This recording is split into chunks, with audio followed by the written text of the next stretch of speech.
దేవుని స్తోత్రం. ప్రియమైన దేవుని సంగమా, యేసు ప్రభు రక్షణార్థమైనటువంటి నామమున మీ అందరికీ వందనములు, శుభములు తెలుపుతున్నాను. కర్త అయిన దేవుని మహా గొప్ప కృపలో మన ఈ జీవన కాలములో శిలువ ధ్యానములో కొనసాగటానికి దేవుడిచ్చినటువంటి ఈ మంచి అవకాశాన్ని బట్టి నేను దేవునికి వందనాలు చెల్లిస్తుంటున్నాను. అంతేకాకుండా మరి ప్రత్యేకించి ఈ లెంట్ ధ్యాన శ్రవంతి కార్యక్రమంలో వాక్యాన్ని వినిపించడానికి, అనేకులు ఆధ్యాత్మికమైన మేలును కలిగి ఉండటానికి కర్త అయిన దేవుడు సిఎస్ఐ రాయలసీమ అధ్యక్ష మండలం ద్వారా ఇచ్చినటువంటి ఈ మంచి ఏర్పాటునకై నేను దేవునికి వందనాలు చెల్లిస్తుంటున్నాను. మన ప్రియతమ బిషప్ తండ్రి గారైనటువంటి the right reverend doctor P Isaac Varaprasad తండ్రి గారు, తల్లి గారు, వారి ఉత్తమమైనటువంటి నాయకత్వంలో యూత్ బోర్డు వారు ఏర్పాటు చేసినటువంటి ఈ లెంట్ ధ్యాన స్రవంతిలో ఈ దినమున దేవుని వాక్య పరిచర్యకై ఇచ్చినటువంటి అవకాశం కొరకు వందనాలు తెలియజేస్తున్నాను. ప్రేమైన వారులారా, శిలువ ధ్యానము అతి శ్రేష్టమైనది. ఈ దినాన శిలువ ధ్యానములో మనము అనేకమైన ఆధ్యాత్మికమైన సత్యాలు గ్రహించుచు మరింత ఆత్మీయంగా బలపడుతూ దేవునిలో మమేకమై ఆశీర్వాద పదములో కొనసాగటానికి అందరము సిద్ధపడుతున్నటువంటి తరుణం. ఇది నాన్న ఏర్పాటు చేయబడినటువంటి ధ్యానాంశము ఆశా నిగ్రహము. గలతీ పత్రిక 5వ అధ్యాయం 22వ వచనములో మనకు చాలా స్పష్టంగా చెప్పబడినటువంటి దేవుని వాక్కు ఆత్మఫలము. అయితే ఆత్మఫలము ఏమనగా అని చెప్తూ అనేకమైన విషయాలను అచోట జ్ఞాపకం చేశారు.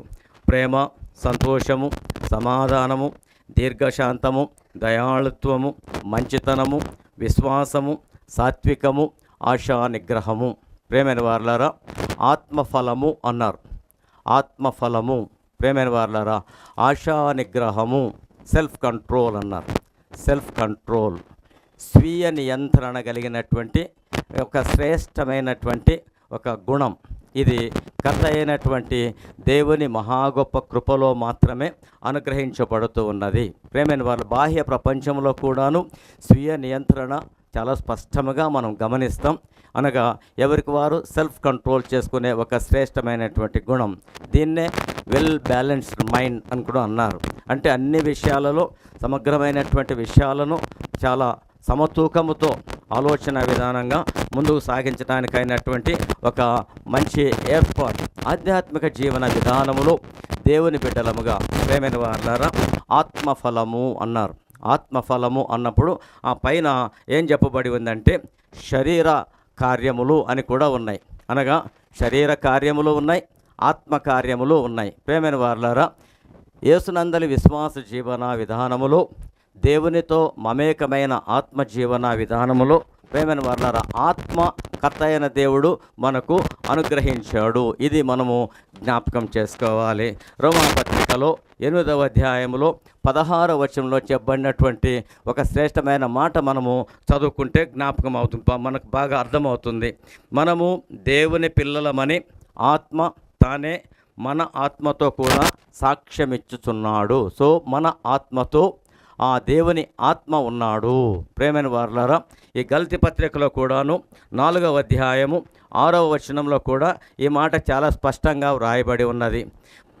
మరియు మీరు కుమారులై ఉన్నందున నాయనా తండ్రి అని మొరపెట్టు తన కుమారుని ఆత్మను దేవుడు మన హృదయములోనికి పంపెను.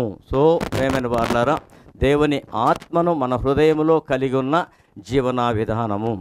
ప్రత్యేకించి ఈ లెంటెన్ డేస్ ధ్యానములో సిలువ వేయబడిన యేసు వైపు చూచుచూ కొనసాగుతున్నటువంటి విశ్వాస యాత్ర ప్రేమైన వారులారా, దేవునికి మరింత దగ్గరగా, ప్రీతిపాత్రమైందిగా, దేవునికి మహిమ తెచ్చేదిగా కొనసాగింప చేసుకోవడం అన్నది చాలా చాలా కోరదగినది. అందులో ఈ ఆశా నిగ్రహము, ఈ నిగ్రహము కోల్పోయినప్పుడు అనేకమైన అనానుకూలతలు చోటు చేసుకుంటాయి అన్న విషయాన్ని ప్రత్యేకించి మనం జ్ఞాపకం చేసుకోవాలి. అందుకొరకనే మనకు దేవుని వాక్యంలో చెప్పబడినటువంటి ఒక శ్రేష్టమైన విషయం ఏమైనా ఉన్నది అని అంటే ప్రేమైన వారులారా, ఈ తిమోతికి రాసిన 2వ పత్రికలో చెప్పాడు. 1వ అధ్యాయంలో 7వ వచనములో దేవుడు మనకు శక్తియు, ప్రేమయు, ఇంద్రియ నిగ్రహం గల ఆత్మనే ఇచ్చెను, కానీ పిరికితనం గల ఆత్మను ఇవ్వలేదు. ప్రేమైన వారలా, ఇచ్చోట కూడా వ్రాయబడినటువంటి ఒక శ్రేష్టమైనటువంటి విషయం ఏంటనంటే calm and well balanced mind. So ప్రేమైన వారలారా, దేవుని ఆత్మ సహాయముతో ఈ ఆత్మఫలము అనున్నది విశ్వాసి జీవన విధానములో చాలా ప్రస్ఫుటముగా కనబడాల్సినటువంటి ఒక శ్రేష్టమైన గుణము. ఆయా విషయాలలో అవకాశాలు అందిపుచ్చుకొని పాపము చేసి దేవుణ్ణి గాయపరచటానికి ఎంతో దూరంగా వెళ్ళిపోతారు. కానీ ప్రేమైన వారు అవకాశాలన్నీ ఉండినప్పటికీ కంట్రోల్ చేసుకొని పాపము చేయకుండా దేవునికి మహిమకరంగా నిలవబడమే ఈ ఆశా నిగ్రహము. ఇచ్చోట ఈ సెల్ఫ్ కంట్రోల్ అనేది చాలా స్పష్టంగా మనకు తెలియవస్తున్నది. ప్రేమైన వారలారా, భక్తుడైనటువంటి యోసేపు జీవన విధానాన్ని ఒక్కసారిగా మనం జ్ఞాపకం చేసుకుంటే, ప్రేమైన వారలారా, మంచి యవ్వన ప్రాయంలో ఉన్నటువంటి తన 17వ సంవత్సరాన తాను అమ్మివేయబడ్డాడు. ఒక బానిసగా అమ్మివేయబడ్డాడు. ఆ పోతీఫర్ గృహములో అన్నీ తానై ఒక మంచి నమ్మకత్వాన్ని పొందుకున్నాడు. అధికారి అంతా సమస్తము ఆయనకే అప్పచెప్పాడు. అయితే అచోట ఆ యవనస్తుడు ఎదుర్కొన్నటువంటి ఒక భయానకమైనటువంటి వాతావరణం, ఒక ఎదురు ఉండకూడని ఒక శోధన. యజమానిని భార్య అతని మీద దురుద్దేశముతో ఉంది. ఒకానొక రోజు ఆమె అలాగా బలవంతం చేసిన దినాన ఈ భక్తుడైనటువంటి యోసేపు అన్ని అవకాశాలు తన స్వాధీనంలో ఉండినప్పటికీ, ప్రేమైన వారలారా, తనకు అనుకూలంగా ఉండినప్పటికీ, ప్రేమైన వారలారా, ఆమె నుండి తప్పించుకొని పోయిన విధానాన్ని మనము దేవుని వాక్యంలో జ్ఞాపకం చేసుకుంటాం. ఆ మాట ఎంత చక్కగా చెప్పబడుతుందనంటే, పాపం చేయటానికి అనుకూలత ఉండినప్పటికీ, ప్రేమైన వారలారా, ఈ భక్తుడైన యోసేపు చెప్పినటువంటి శ్రేష్టమైన మాట ఏమైనా ఉన్నది అనంటే, ఇంత ఘోరమైన దుష్కార్యము చేసి దేవునికి విరోధముగా నేను ఎట్లు పాపము కట్టుకుందును. సో ప్రేమైన వారలారా, ఆ సెల్ఫ్ కంట్రోల్ అన్నది, ప్రేమైన వారలారా, అచ్చోట భక్తుడు యోసేపు చాలా స్పష్టంగా కనపరిచాడు. ఆమె నుంచి పారిపోవటానికే సిద్ధపడ్డాడు. మంచి యవ్వన ప్రాయములో తను దాదాపుగా 18 సంవత్సరాల నుంచి ఒక 30 సంవత్సరాల లోపు ఆ సమయంలో ఆ చోట ఉన్నాడు. ఒక 2 సంవత్సరాలు చెరసాల జీవన విధానంలో ఉన్నాడు. అంతకంటే అటు ఇటుగా ఉండవచ్చు గాక ఈ మంచి యవ్వన ప్రాయములో తాను, ప్రేమైన వారలారా, అలాగన తన నిగ్రహాన్ని స్పష్టముగా కనుపర్చాడు, దేవుణ్ణి ఘనపర్చాడు. ఇది ఎందుకు సాధ్యమైనది అన్న విషయాన్ని ఒక్కటి ఆలోచన చేస్తే, ఆత్మఫలము అని మనం క్రొత్త నిబంధనలో జ్ఞాపకం చేసుకుంటున్నాం. ప్రేమైన వారలారా, పాత నిబంధనలో యేసేపు జీవన విధానములో ఆదికాండం 39వ అధ్యాయంలో రాయబడినటువంటి అతి శ్రేష్టమైన విషయం ఏమిటి అనంటే, ఆ 2వ అధ్యాయం 39వ అధ్యాయములో 2వ వచనం కానివ్వండి, 3వ వచనం కానివ్వండి, 21వ వచనం కానివ్వండి, 23వ వచనం కానివ్వండి, అక్కడ రాయబడిన మాట ఏంటంటే, దేవుడైన యెహోవా యోసేపుకు తోడై ఉండెను.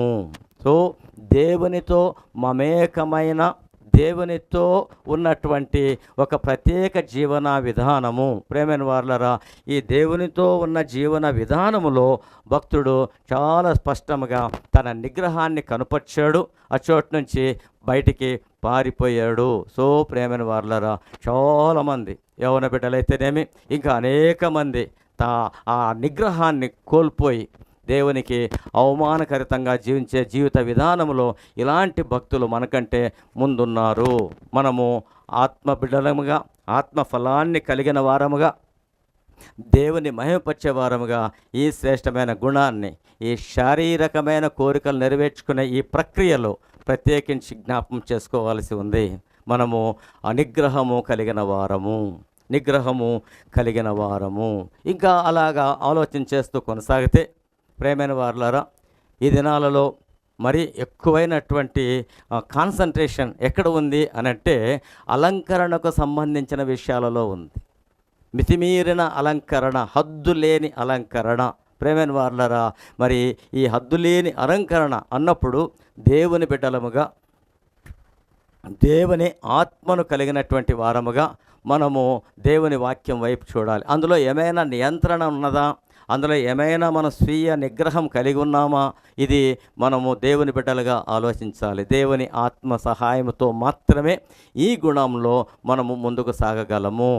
ఒక శ్రేష్టమైనటువంటి ఒక సందర్భాన్ని జ్ఞాపకం చేయాలనుకుంటున్నాను. ఎస్తేరు గ్రంథములో ఆ 2వ అధ్యాయంలో మనం చదవగలిగితే, ప్రేమైన వారలారా, ఎస్తేరు దేవుని మహా గొప్ప కృపలో రాజుకు రాణిగా చేయటానికి ఏర్పాటు చేయబడినటువంటి కన్యకలలో ఈ సెలక్షన్ లిస్టులో ఉన్నది. వారికి రాజును ఎదుర్కోవటానికంటే ముందు దాదాపుగా సంవత్సర దినాలు సిద్ధపడే ఒక అవకాశం ఇచ్చారు. 6 నెలలు గోపరస తైలముతోనూ, ఆ తర్వాత 6 నెలలు ఈ సుగంధ ద్రవ్యములతోనూ వారిని సిద్ధపరచుట అలవాటు. ఈ 6 నెలలు సంవత్సర దినాలు అయిన తర్వాత కూడా ఇంకా అక్కడ వాక్యంలో రాయబడింది ఏమిటంటే, రాజు దగ్గరకు పోక మునుపు ఆమె ఏమేమి కోరునో అవన్నీ కూడాను ఆమెకు ఇవ్వటానికి అచోట ఏర్పాటు ఉంది. అంటే అలంకరణకు ఎంతైనా కూడా అవకాశం ఉంది. అయితే ప్రేమైన వారలారా, అక్కడ రాయబడినటువంటి ఒక శ్రేష్టమైన మాట జ్ఞాపకం చేసుకుంటే, రాజు నొద్దకు వెళ్ళుటకు ఆమెకు వంతు వచ్చినప్పుడు స్త్రీలు కాయు రాజు యొక్క షండుడైన హేగే నిర్ణయించిన అలంకారము గాక ఆమె మరేమియూ కోరలేదు. సో ఏదైతే నియమించారో ఆ నియమంలోనే తన అలంకరణకు ప్రాధాన్యత ఇచ్చింది. ఆమె అందరి యందు దయ పొందినదాయను.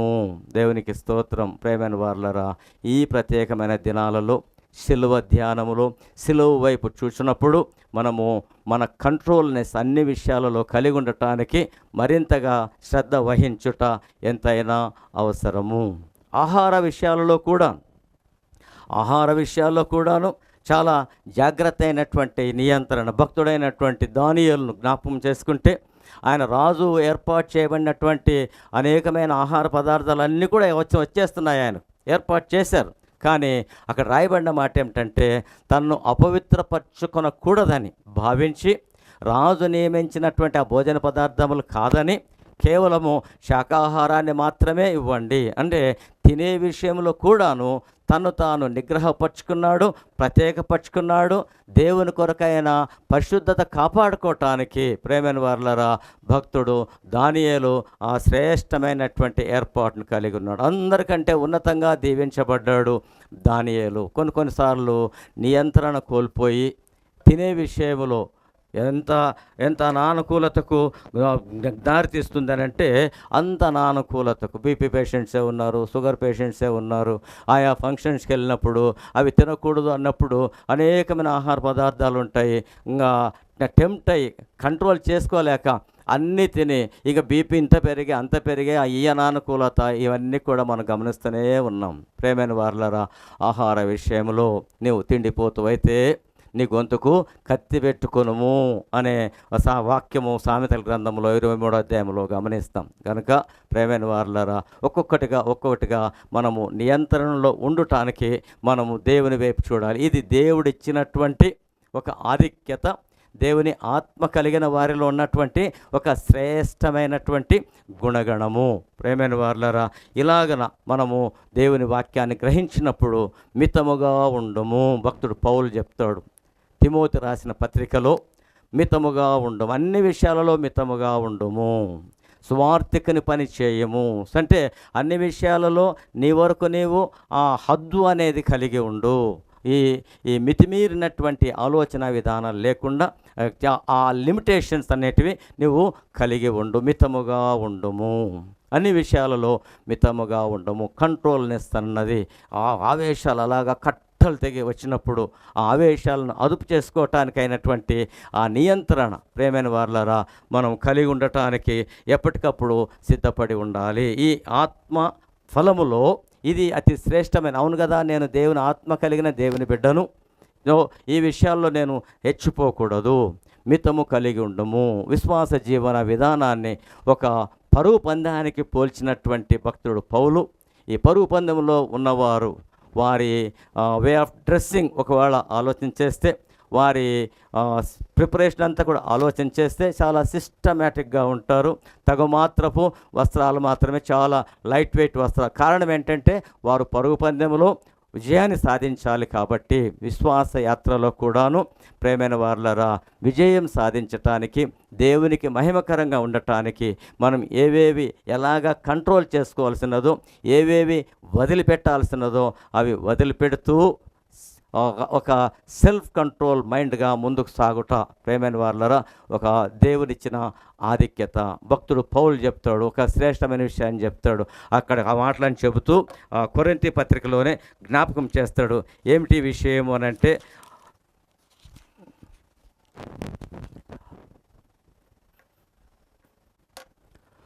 భక్తుడైనటువంటి పౌలు, అపోస్తలుడైన పౌలు కొరింథీ రాసిన మొదటి పత్రికలో చెప్పినటువంటి ఒక శ్రేష్టమైన విషయం ఇక్కడ మనం జ్ఞాపకం చేసుకోవాలి. ఏమిటి అనంటే, నేను గాలిని కొట్టినట్టుగా పోట్లాడటలేదు. ఒకవేళ నేను ఇతరులకు ప్రకటించిన తర్వాత నేనే భ్రష్టునైపోతానేమో అని నా శరీరమును నలుగగొట్టి దానిని లోపర్చుకొనుచున్నాను. ప్రేమైన వారలారా మితముగా ఉండు అని చెప్పినటువంటి భక్తుడైన పౌలు దేవుని పరిశుద్ధాత్మ దేవుని నడిపింపులో ఈ శ్రేష్టమైన మాటలు కూడా జ్ఞాపకం చేస్తున్నాడు. నన్ను నేను నలుగగొట్టి దానిని లోపర్చుకొనుచున్నాను. దేవుని బిడ్డలుగా మనం గ్రహించాల్సిన విషయాన్ని ఏంటంటే, మన శరీరాన్ని, దీని ఆవేశాలని, దీని ఫీలింగ్స్ను ఎప్పటికప్పుడు మన కంట్రోల్లో ఉంచుకోవటానికి దేవుని సహాయము కలిగి ఉండుట. ప్రేమను ఆశా నిగ్రహము, మనము నిగ్రహము కలిగి ఉండటంలో మనము దేవుని గణపరుస్తాం. దేవునితో మమేకమైనప్పుడు మాత్రమే ఇవన్నీ కూడా సాధ్యమన్న విషయాన్ని మనము యోహాను సువార్త 15వ అధ్యాయంలో గమనిస్తాం. యోహాను సువార్త 15వ అధ్యాయంలో 5వ వచనం గమనిస్తే, ఎవరు నా యందుంటారో నేను ఎవరి యందుంటానో వాడు బహుగా ఫలించును. సో ఫలభరితమైన జీవన విధానం, ఆత్మ జీవన విధానం ఫలభరితమైనది. అంతనేనా అంటే అంతనే కాకుండా ఇంకా అలాగా ముందుకు వచ్చి చదివితే ఇంకొక మాట ఏమంటాడు అనంటే, ప్రేమైన వారలారా అలాగా ఉన్నప్పుడు, మీరు ఫలభరితంగా ఉన్నప్పుడు మీకు ఏది ఇష్టమో అడగండి, అది మీకు అనుగ్రహించబడుతుంది. సో ఆత్మ జీవన విధానములో, దేవునితో మమేకమైన జీవన విధానములో మనము అడిగినది పొందుకునే ఒక గొప్ప ఆధిక్యత కర్త అయిన దేవుడు ఏర్పాటు చేశాడు. అదే యోహాను సువార్త 15వ అధ్యాయంలో 8వ వచనం చదువుతూ పోతే, మీరు బహుగా ఫలించుట వలన నా తండ్రి మహిమపరచబడును. సో ప్రేమైన వారలారా దేవునితో మమేకమైన జీవన విధానములో, ఆత్మ జీవన విధానములో, ఆత్మ ఫలము కలిగి కొనసాగుతున్న విషయంలో ప్రేమైన వారలారా మనం ఫలభరితంగా ఉంటాము. మన ప్రార్థన సఫలపరచబడుతుంది. దీని ద్వారా దేవునికి మహిమ కలుగుతుంది. సిలువ ధ్యానములో సిలువైపు చూస్తూ కొనసాగుతున్నప్పుడు ఆ భక్తుడు కీర్తనకారు చెట్టి భానుమూర్తి గారు రాస్తారు, నేను అన్ని విషయాలను పక్క నుంచి దేవుని సిలువ వైపు చూసినప్పుడు, నేను సిలువ వైపు చూసినప్పుడు శిల సమానమైన మనసు కరిగి నీరగుచున్నది. సో ప్రేమైన వారలారా సిలువ ధ్యానములో సిలువ వైపు మాత్రమే చూస్తూ దేవునితో మమేకమై ఫలభరితమైన జీవన విధానంలో దేవుని మహిమకరంగా కొనసాగటానికి, ఈ శ్రేష్టమైన ఆత్మఫలము కలిగి దేవునికి మహిమకరంగా కొనసాగటానికి ఆత్మదేవుడు మనందరికీ సహాయం చేయగాక.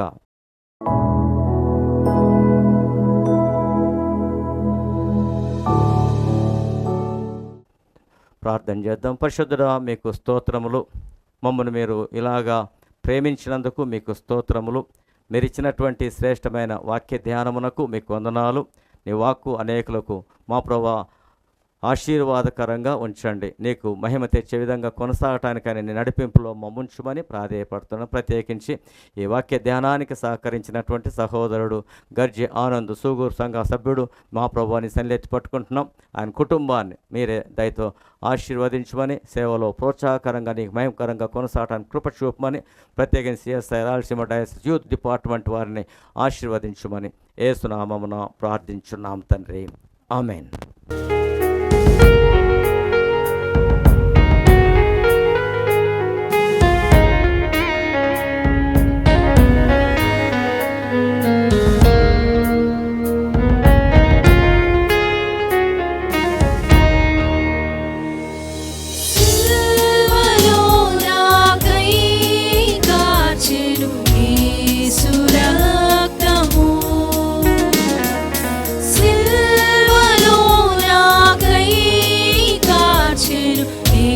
సురక్తము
కూర్చున్నా